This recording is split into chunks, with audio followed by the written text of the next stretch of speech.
बच्चों, हम लोग पहला अध्याय जीवों में जनन अध्ययन कर रहे हैं। उसमें हम लोग आज जो पिछले वीडियो में पढ़े थे उसके आगे अध्ययन शुरू करेंगे। इसमें पहले आज हम लोग पढ़ेंगे लैंगिक जनन। लैंगिक जनन में होता क्या है, नर युग्मक मादा युग्मक दोनों मिल करके जाइगोट बनाते हैं। जाइगोट से नया इंडिविजुअल बनता है। ठीक है, नर और मादा युग्मक मिलने को निषेचन कहते हैं। देखिए, निषेचन कहते हैं, फर्टिलाइजेशन कहते हैं।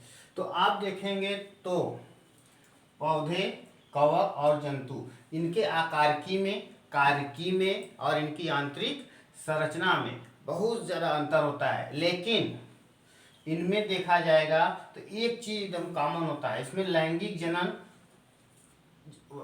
एक ही जैसा होता है सब में, वो पादप हो, कवक हो या जंतु हो, सब में लैंगिक जनन समान होता है। उसमें सभी में नर और मादा युग्मक मिलकर जाइगोट का निर्माण करते हैं।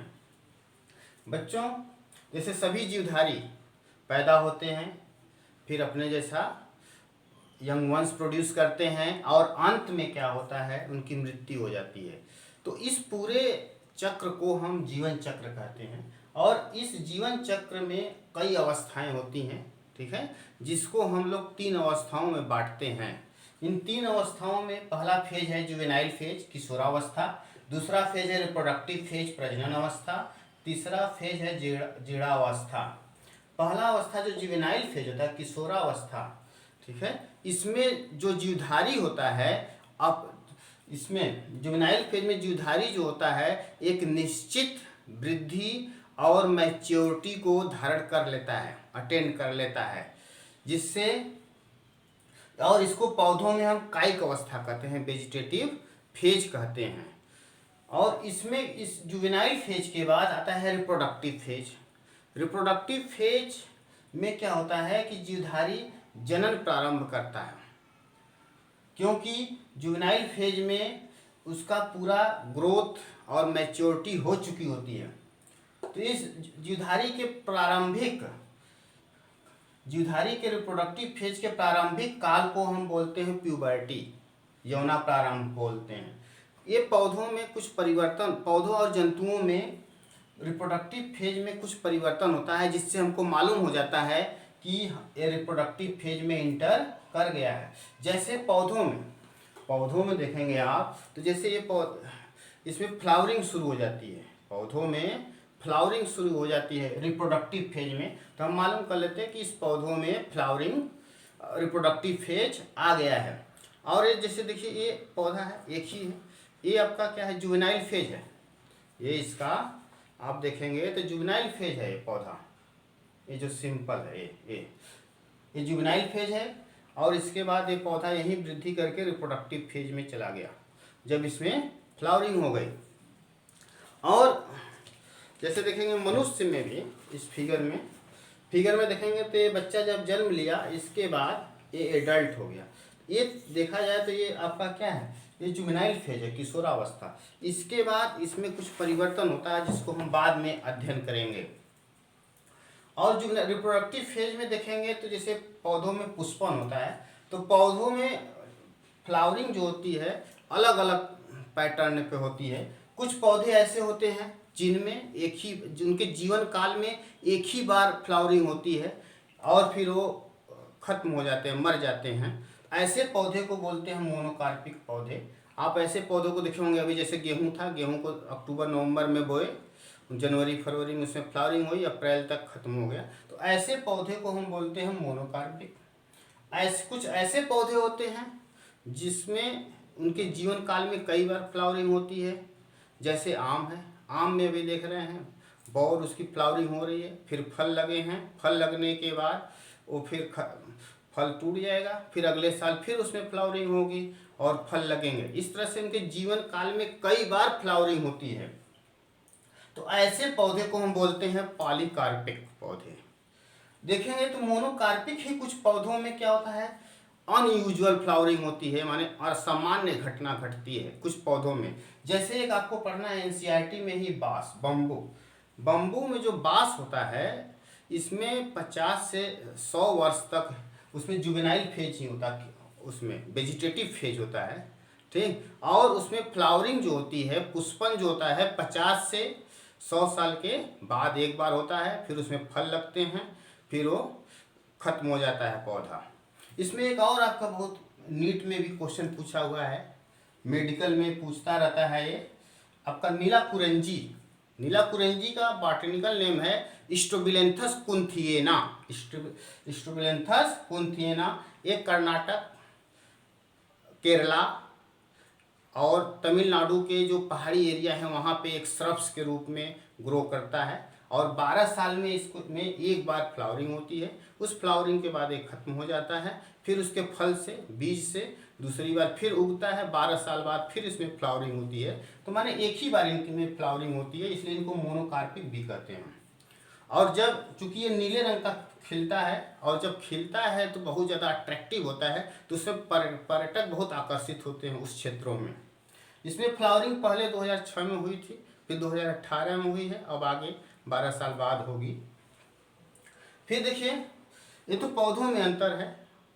फिर जंतुओं में देखेंगे, जो जंतु होते हैं जब किशोरावस्था होती है, किशोरावस्था या तो हम कह सकते हैं जुवेनाइल फेज के बाद जंतुओं के शरीर में भी परिवर्तन होते हैं, जिससे हम कहते हैं ये रिप्रोडक्टिव फेज में आ गए हैं।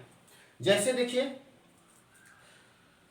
कुछ जंतुओं में जैसे क्या होता है, कुछ जंतु उसमें क्या करते हैं, मौसमी प्रजनक होते हैं, कुछ जंतु क्या करते हैं, सतत प्रजनक होते हैं, कुछ क्या होते हैं पर्टिकुलर पीरियड में ही प्रजनन करते हैं, जैसे फ्रॉग ये सब हैं। सतत जो हमेशा बच्चे पैदा करते हैं, उसमें जैसे आपका एग्जाम्पल है मानव, जो हर सीजन में बच्चे पैदा करता है। उसमें एक प्लेसेंटा युक्त जंतुओं में भी कुछ परिवर्तन होते हैं। प्लेसेंटा युक्त जंतुओं में जैसे क्या होता है, जिसमें प्लेसेंटा होता है, ठीक, बच्चा जो होता है माँ के पेट में प्लेसेंटा से जुड़ा होता है। तो प्लेसेंटा युक्त जंतुओं में दो तरह की साइकिल चलती है रिप्रोडक्टिव फेज में। एक होता है आपका मैच्योर साइकिल, दूसरा ओएस्ट्रस साइकिल। मैच्योर साइकिल को ही हम बोलते हैं ऋतुस्राव, ठीक। इसमें क्या होता है कि जो प्राइमेट्स जंतु होते हैं, प्राइमेट्स में जैसे मानव, मानव के एप, मंकी, मानव, एप, मंकी, इन सब में क्या होता है, इनकी जो मादा होती है प्यूबर्टी के बाद जब यौना प्रारंभ हो जाता है, उस समय क्या होता है कि इनमें मैच्योर साइकिल चलती है। मैच्योर साइकिल में होता क्या है, जैसे आप ये स्ट्रक्चर देख रहे हैं, ये मादा जननांग है, योनि है, यूटेरस है, फैलोपियन ट्यूब है, अंडाशय है, ओवरी है। इनमें क्या होता है कि प्यूबर्टी के बाद जब इनमें प्रजनन काल आता है, तो इनके अंडाशय में, इनके जनन ट्यूब में और इनके हार्मोन्स में साइक्लिक परिवर्तन होता है, एक चक्रीय परिवर्तन होता है, जिसमें हर महीने क्या होता है कि रक्त स्राव होता है, चूंकि यूटेरस की वॉल टूटती है जिससे योनि के थ्रू, ठीक है। इन्हीं सबको हम पूरा बोलते हैं मैच्योर साइकिल, जो जनरली 28 दिन की होती है। फिर नॉन जो प्राइमेट्स हैं, जैसे आपका क्या है, गाय, भैंस, चूहा, इन सब में क्या होता है कि जो चक्रीय साइकिल होती है उसको ओएस्ट्रस साइकिल बोलते हैं। ओएस्ट्रस चक्र में होता क्या है कि इसमें ब्लीडिंग नहीं होती है, इसमें ब्लीडिंग नहीं होती है। इसके भी जैसे ओएस्ट्रस चक्र में भी क्या होता है कि उसके अंडाशय में उसकी जो सहायक अंग हैं, सहायक अंग हैं आपका सेक्सुअल रिप्रोडक्शंस के, और उसके हार्मोन्स में चक्रीय परिवर्तन होता है। हार्मोन्स में परिवर्तन का मतलब होता है जैसे आपका एस्ट्रोजन में परिवर्तन होता है, प्रोजेस्टेरॉन हार्मोन में, या एफएसएच में, एलएच हार्मोन में परिवर्तन होता है। ये सब परिवर्तन होते हैं जिसको हम, ये आपका मैच्योर साइकिल में भी होता है और ओएस्ट्रस साइकिल में। तो ओएस्ट्रस साइकिल में क्या होता है कि अब ब्लीडिंग नहीं होती है, जैसे इसमें ब्लीडिंग होती है 3 से 5 दिन तक, इस चक्र में नहीं होती है ब्लीडिंग। और इसमें एक हीट पीरियड होता है ओएस्ट्रस साइकिल में, जैसे आपका काऊ में 12 से 24 घंटे, जिसमें वो मेल के साथ मेटिंग करती है, ठीक। तो ये परिवर्तन होता है। कुछ अंडे देने वाले बच्चे, माने कुछ अंडे देने वाले जंतु होते हैं जो अंडे देते हैं प्रजनन काल में, ठीक है। तो ये सब आपका माने परिवर्तन होता है। अभी हम ये पढ़ रहे थे कि रिप्रोडक्टिव फेज में पौधों में भी परिवर्तन होता है, उसमें फ्लावरिंग होती है, और जंतुओं में उनके जैसे एमसी स्टार्ट हो जाती है, प्राइमेट्स में, नॉन प्राइमेट्स में ओएस्ट्रस साइकिल चलने लगती है, अंडे देने लगते हैं, ठीक। इन सब के बाद धीरे धीरे अब हम जीर्णावस्था की तरफ जाते हैं। रिप्रोडक्टिव फेज के बाद, जैसे फीमेल है, मादा फीमेल है ह्यूमंस में 45 से 50 साल के बाद इसकी एमसी बंद हो जाती है। उसके बाद सभी जीवधारियों में देखेंगे तो एक फेज आता है, एक निश्चित समय के बाद उनका जो मेटाबॉलिज्म होता है वो कमज़ोर पड़ने लगता है। धीरे धीरे उनके अंग कम काम करने लगते हैं, और तो उसको हम बोलते हैं जीर्णावस्था, जिस अवस्था में वो कमज़ोर होने लगता है और अल्टीमेटली उसकी मृत्यु हो जाती है। ओके।